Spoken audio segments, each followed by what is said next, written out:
Salutations. Aujourd'hui j'ai envie de vous raconter des anecdotes sur Hazbin Hotel, un univers que j'adore et que vous aimez aussi sûrement. Mais la série mettra très longtemps avant de sortir en entier. À part un pilote, un spin-off, des BD préquels et des clips musicaux, on n'a pas grand chose à nous mettre sous la dent pour l'instant.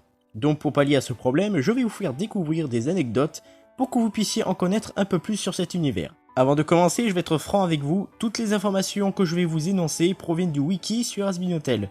Wiki qui est écrit par des fans, donc il est possible que certaines informations soient erronées. N'hésitez donc pas à me dire si je raconte de la merde. Numéro 1. Avant que Hazbin Hotel ne devienne le nom officiel de la série, elle s'appelait temporairement People Like Us. Numéro 2. Si vous faites attention, vous vous apercevrez qu'aucun démon dans la série n'a d'oreilles, sauf les personnages avec une apparence animale comme Husk. Numéro 3. Chaque démon avait une voix différente quand il était humain. Numéro 4. Quand un nouveau démon arrive en enfer, il se choisit un nouveau nom. Donc vous vous doutez bien que Angel Dust n'est pas le vrai nom du personnage, c'est un surnom qu'il a lui-même choisi quand il est arrivé en enfer. Petite exception, Alastor qui lui a voulu garder son nom d'origine.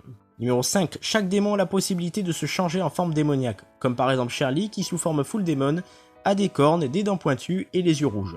Numéro 6. Le nom complet de Charlie est Charlotte Magne, mais si on l'appelle Charlie Magne, vous remarquerez que cela ressemble beaucoup au nom Charlemagne. Et c'est totalement voulu par la créatrice qui voulait faire un jeu de mots avec le nom de ce grand empereur. Tous les personnages principaux ont une sexualité différente. Charlie est bisexuel, Vaggie est lesbienne et est en couple avec Charlie, Angel Dust est gay, Husk est pansexuel, Nifty est hétéro et Alastor est asexuel.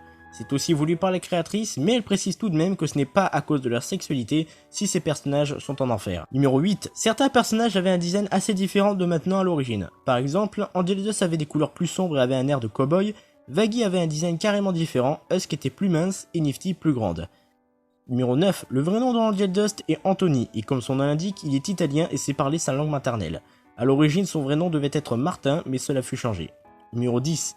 Le vrai nom de Vaggie est Vagata, elle est morte en 2014 quand elle avait une vingtaine d'années. Numéro 11. À l'origine, Vaggie devait être en couple avec Angel Dust.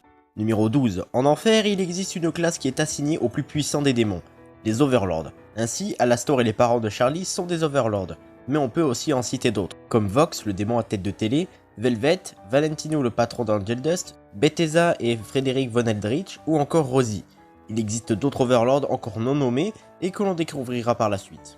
Alastor était de son vivant un animateur radio, mais aussi et surtout un tueur en série. Originaire du sud de la Nouvelle-Orléans en Louisiane, il est mort en 1933 suite à un incident lié à un chien quand il avait une trentaine d'années. Personnellement, je pense qu'il a été sûrement poursuivi par la police qui tentait de le retrouver avec des chiens et qu'il a peut-être dû se prendre une balle dans la tête, ce qui expliquerait la cicatrice en forme de croix qu'il a sur son front. En tout cas, depuis sa mort, il déteste les kleps. Numéro 14. Charlie est une démon originale car elle est née en enfer contrairement à la majorité des autres démons qui sont nés en tant qu'humains dans le monde des vivants. D'ailleurs, elle devait être à l'origine aussi une ancienne humaine morte en 1830, mais cela fut changé. Numéro 15. Cherry Bomb est morte dans les années 80 quand elle avait environ 20 ans. Numéro 16. Vaggie parle couramment l'espagnol car elle est salvadorienne. Elle vient donc d'El Salvador, un petit état d'Amérique centrale. Numéro 17. Angel Dust est mort en 1947 quand il avait une trentaine d'années à cause d'une overdose de phencyclidine, une drogue aussi surnommée poussière d'ange, Angel Dust en anglais. Numéro 18. Nifty est morte dans les années 50 quand elle avait environ 22 ans.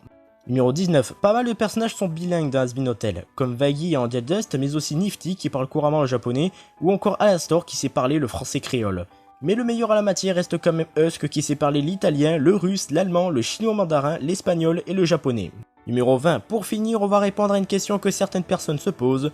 Si Charlie est une démone, pourquoi est-elle si gentille? C'est quand même la princesse des enfers. Bien réfléchissons. La mère de Charlie est Lilith Magne. Elle est décrite comme la première femme d'Adam dans la religion chrétienne, bien avant Ève. Mais aussi comme une démone. Le père de Charlie, quant à lui, s'appelle Lucifer Magne. Lucifer qui est un ange qui a été rejeté par Dieu lui-même. Voilà notre réponse. Lucifer est un ange, donc sa fille aussi est une ange, ce qui explique sa gentillesse. Et elle a hérité également de ses caractéristiques démoniaques par sa mère. Charlie est donc à la fois une démone et une ange.